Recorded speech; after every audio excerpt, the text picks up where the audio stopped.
Hey, Sakunami's here. This week I'm going to go through my workflow process to get a kit ready for ATLCON26, which is an IPMS competition in my area. Stick around and see how I go through my flow.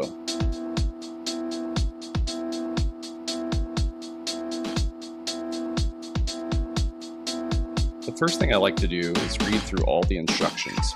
At this point, I'm looking for parts that may need extra sanding, scribing, or glue to hold sections together.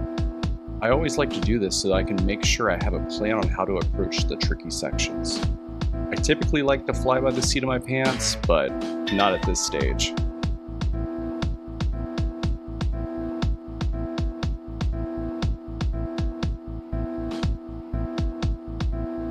The assembly phase is definitely the most tedious. Cutting out parts, lots of sanding, and making sure all the parts are glued in correctly. I try to put more time into this phase so that I don't have to do rework. It's easier to fix now before paint gets put on.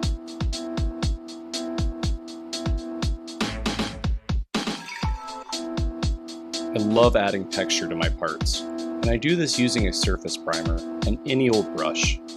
Random patterns are great, but also pay attention to how the part will look in its final placement, so that it all looks appropriate. And don't be afraid to get messy.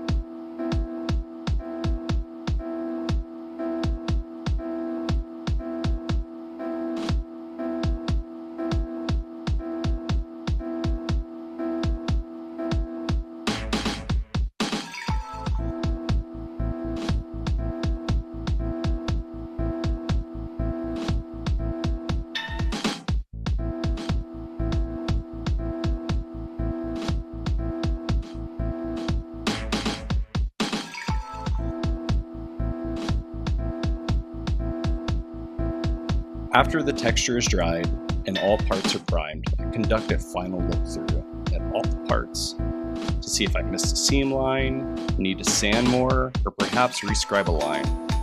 Every part gets a good brush up to clean off any lingering particles before painting.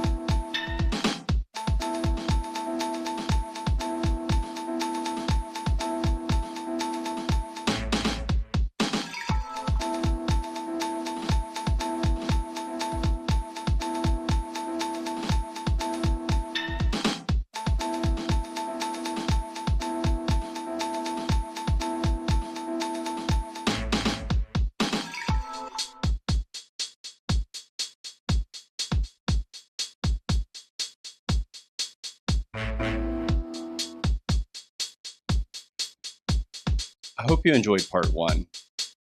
Tune in next week and see how the full paint process happens. Be sure to like and subscribe, and if you have a favorite phase in your build process, let me know in the comments. Until next time.